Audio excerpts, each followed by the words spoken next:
that FIMP can win? This is so risky. I think the aim on third pick is a risky pick. Okay. But they want to secure it. But I don't trust the Hilda. It Okay. failed back in the group stages. Yeah.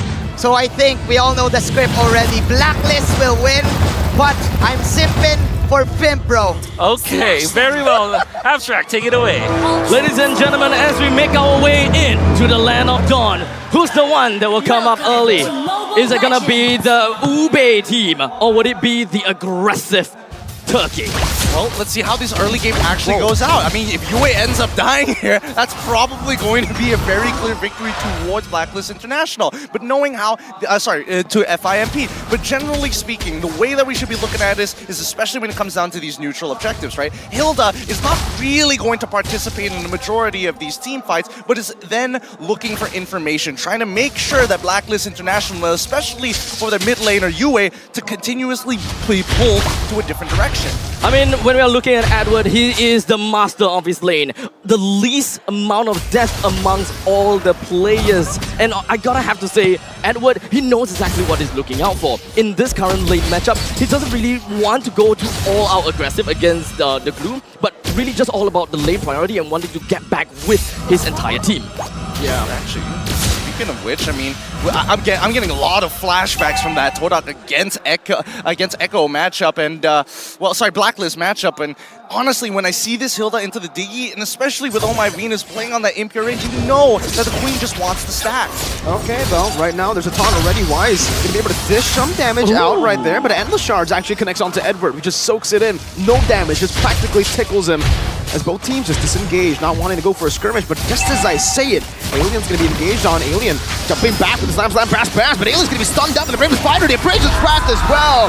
First blood for Edward, Kura terrified up, trying to run away as Apex 47 tries his best to distract, to get him out of there right now, but he's gonna be chain CC by the Fredrin.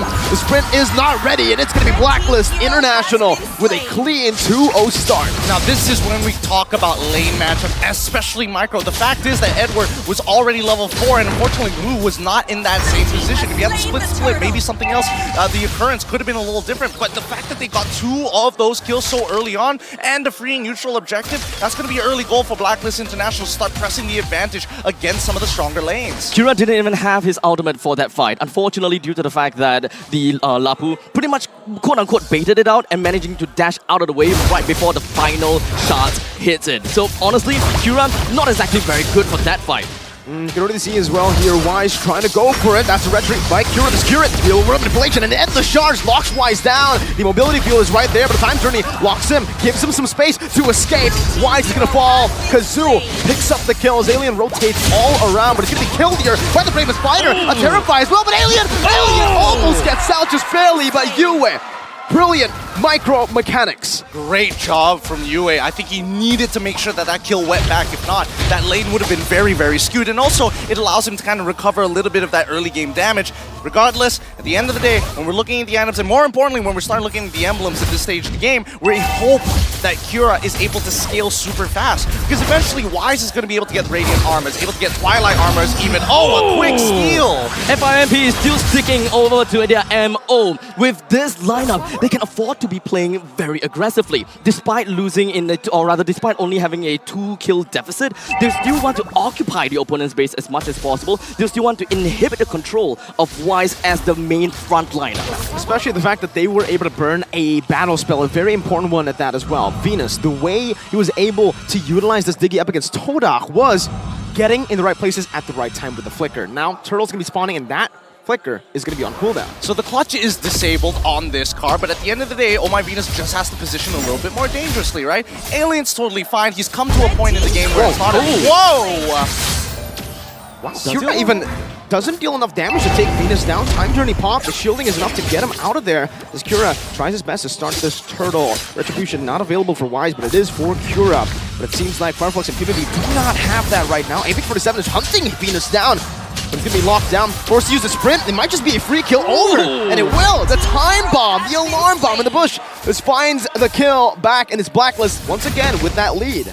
I mean, I respect that. You know, Apex 47 wanted to go super aggressive, and we talked about the fact that Apex 47 is not afraid. In fact, the whole entire FIMP seems like they're not afraid. And the charge, you may need to be afraid as Edward jumps in on their turret. Kira is able to utilize the invisibility. But here, Wise will pick up that retribution onto the turtle.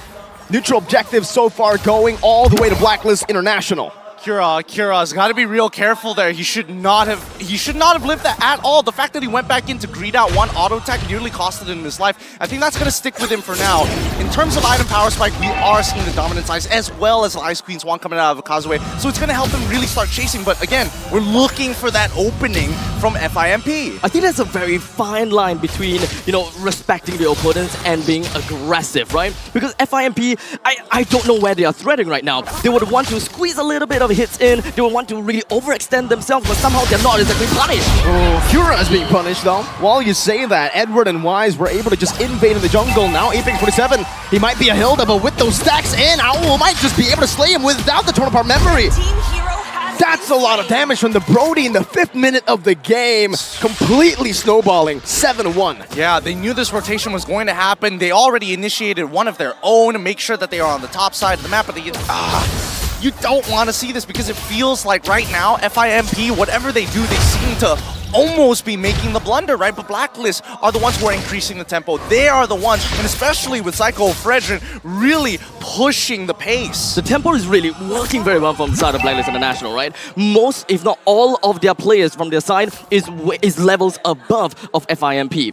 There is definitely quite a disparity going on. Despite Edward just holding down to his lane, Alien and Kira still want to go in for a block proxy in order to go for a little bit of off-tempo. And the charge as well, Edward just takes it. It does no damage to Edward in the early game all the way now. You can see the defensive items for Edward is really, really paying off. Yep, it's coming into effect, and that's why you need to make sure. Radiant Armor is honestly a really good buy. Some people even decide to go, depending on what the composition is, but we'll see the items in just a little bit as they've already lost their topside turret. This turtle basically a non-contestion. Pretty sure that the robe is currently available for the side of Edward. He's been tanking all of that and doesn't seem like it's much of a problem. Blacklist International, they understand that the turtle is already working towards their favor. They have the priority at that. Then, of course, jumping onto the jungle is what they want to do. Bravest fighter from Edward! All the way to the back, even! Kazuya! It's gonna be taken down, now the top side, that's gonna be Snipe coming down, but Owl's still able to escape the torn apart memory. One more shot! Oh! Escapes! Blacklist are stomping on FIMP. Not giving them any opportunity. Apex is gonna get cancelled, and this is just brutal. Sunshine needs to run, but even then, he's stuck. Oh, Venus there, that's gonna be Flicker. Venus Flicker is out as well. Sunshine! Wait! How did he do that? He finds a double kill. Finally, he's going to be punished by Blacklist International with Owl flickering forward. No, he just dashed in front with that torn apart memory. But man, that's a mistake that we rarely see. That's fine. They can recover from this. Blacklist is still at a 3.8k lead. It's an island-wide coverage. We're looking at advances in the top lane. We're looking at advances in the objective. Blacklist International is still sticking true to what they want, and that is objective games over and over again. Yes, Sunshine may have outplayed them. Yes, he's just going to do what he can. Even expanded the flicker to get the kill on the Venus. Hewitt just couldn't do much from that point. Really unfortunate, honestly. Like, towards the end there, you can see that it's clear that everybody's cooldowns were we're basically done for, and they just have to wait it out. Unfortunately, that's when you see Sunshine flickering forward to create that space and forcing at least for Yue to use his own to trade. When the siege gets too much for them though. Blacklist International are completely utilizing this Brody, and Alien is going to be stunned up, and this should be him taken down without the torn apart memory. Utilizing the Brody so well in this game. It's pretty much all of the first tier defense towers that has been taken down. Blacklist International will get full control of the river line, and the Lord will be popping out in 50 seconds. FIMP will want to reclaim this. That's a taunt. Kazuya gonna be locked down, doesn't have. Oh, he goes for the flicker anyways, but Edward chases him down with the bravest fighter. 5.5k gold lead when Edward does this much. What are you supposed to do? I mean, honestly, this is just a massacre, right? Every single time Cura's buffs start coming up, about to spawn Blacklist, have already pushed out the waves. They are literally 10 seconds ahead of FIMP with a lot of the motions that they're making, sometimes earlier than they're supposed to be. Oh, Renner's apathy, Wise just being that psycho Fredrin in the front.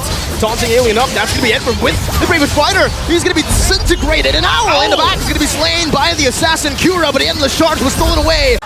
He got it! A Maniac! A Savage is waiting in the base, but Kazoo, he's going to be denying it away from Yue. Yep, can't do any more than that. Maniacs is all we're getting here at MSC. So close to Savages, but no way to secure that pie.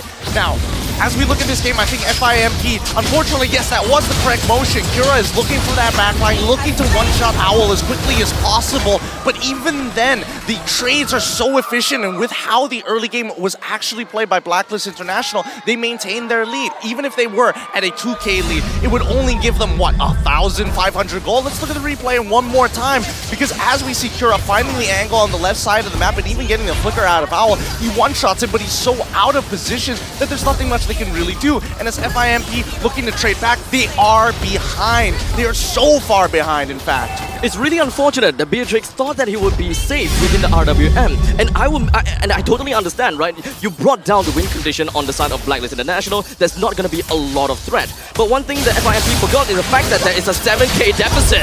And the fact that Yue can just steal the Endless Shards. You want to burst me? Nah, if I'm ahead, I'm bursting your team. One-shot me, one-shot you. Doesn't matter who's going to go down first. This inhibitor's mine. An eye for an eye for 2 for a 2. FIMP is ready to defend this as much as they can, as Alien is just going to be getting shot. Oh, they can't even defend. Edward! He gets a 2-man stun and Yue follows it up instantly in the back, finding a double kill as RWM comes down to lock Apex 47. Owl, one more shot, but Apex is able to escape. That real-world manipulation from Kazoo. That's the only thing that can stop them anyway. He's coming down as he's able to actually immobilize it. But look at the damage coming from Owl, melting down. Apex 47 like it's nothing. Now it's Endless Charge doing nothing to Wise. He walks back up. Cura's looking for a kill right now. He jumps in, but it's a fade! It's a fade, and it's a time journey to lock him up. 11 minutes is all Blacklist needs. First against Todak, now against Wireflux. Impunity. Great cleanup overall, efficient trades, and the best part, their communication still in tip-top shape. Their baits towards the end, was that absolutely necessary? Not at all, but they